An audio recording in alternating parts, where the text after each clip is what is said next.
স্বামীর তিনটা ভুলের কারণে স্ত্রীরা অবাধ্য হয়ে যায়, নষ্ট হয়ে যায়।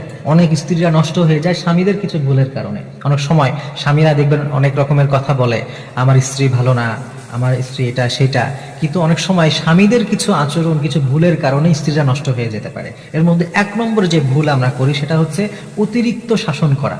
অতিরিক্ত কোনো জিনিসই ভালো না প্রিয় ভাইয়েরা। যদি আপনি দেখেন আপনার স্ত্রীর কোনো ভুল হচ্ছে বা কিছু, আপনি শুরুতেই অতিরিক্ত শাসন করতে যাবেন না। হাদিসের মধ্যে এই জন্যই নবী সাল্লাল্লাহু আলাইহি ওয়াসাল্লাম বলেছেন যে এরা হচ্ছে বাঁকা হাড় দিয়ে তৈরি, বেশি সোজা করতে যাবা ভেঙে যাবে।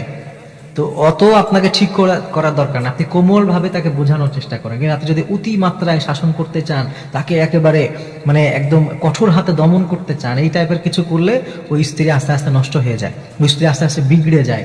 আপনার কথা, আপনার দেখা সে সহ্য করতে পারেন, আপনার নামটাও সে সহ্য করতে পারেন। এই জন্য স্ত্রীদেরকে হালকা শাসন এবং কোমল আচরণ, এটার মাধ্যমে আপনাকে ঠিক রাখতে হবে। এবং মনে রাখবেন যে একদম প্রথমেই একেবারে ফার্স্ট স্টেপেই আপনি তার সাথে বাজে আচরণ কিংবা শাসন এগুলো করতে যাবেন না।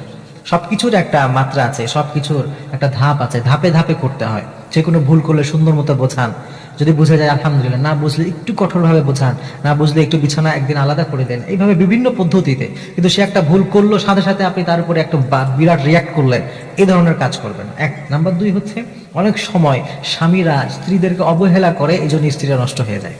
অনেক স্বামী আছে স্ত্রীদেরকে পাত্তা দিতে চায় না, যে আরে তুই মহিলা মানুষ বেটি, তুই কি বুঝিস, এই টাইপের একটা তার একটা অ্যাটিটিউডটা এরকম থাকে। আপনি মনে রাখবেন আল্লাহ তাআলা নবী বলেছেন যে খয়রুকুম লিআহলি ওয়া আনা খয়রুকুম লিআহলি।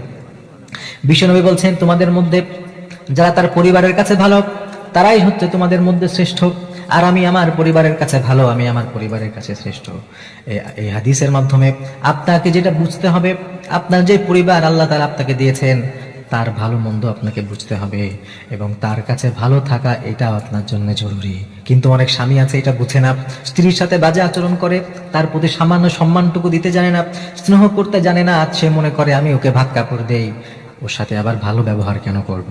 এই যে আপনি আপনার স্ত্রীকে অবহেলা করেন, এটার জন্য আপনার স্ত্রী নষ্ট হয়ে যায়। তাহলে 2 নম্বর কারণ, স্ত্রীকে অবহেলা করবেন। আর যাই হোক, একজন স্ত্রী কি চায় জানেন? খুব বেশি কিছু সবসময় চায় না, সে চায় একটু কেয়ার করুক, একটু যত্ন নেই, আমার কথা আমি কিছু বললে একটু গুরুত্ব দিয়ে শুনুক। ধরেন আপনি হয়তো বা সে কিছু আবদার করলে আপনি দিতে পারলেন না, কিন্তু আপনি তাকে এটা ফিল করান যে সে যেটা বলেছে আপনি সেটাকে অনেক দারুণভাবে গ্রহণ করেছেন, আপনার সুযোগ থাকলে আপনি সেটা করতেন। এই এতটুকুই অনেক কিছু হয়ে যায়। এজন্য এই ছোট ছোট বিষয়গুলো বুঝতে হবে। 3 নম্বর হচ্ছে অনেক স্বামীরা আছে স্ত্রীর বাবা মা তুলে গালিগালাজ করে।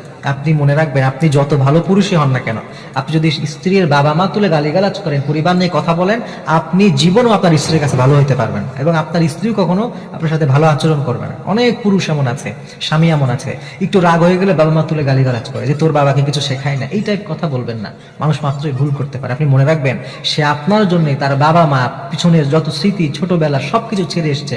আপনি যদি সেই বাবা মাকে তুলে গালিগালাজ করেন, একজন স্ত্রী কখনো, একজন মেয়ে কখনো এটা সহ্য করতে পারবে না। এই জন্য এই 3টা ভুল আপনি করবেন না, আপনার স্ত্রী ভালো থাকবে। আর এই 3 ভুল করবেন, তাহলে মনে রাখবেন আপনার স্ত্রী নষ্ট হওয়ার পেছনে আপনার একটা বড় ভূমিকা আছে। আল্লাহ তাআলা আমাদের বুঝার তৌফিক দিন।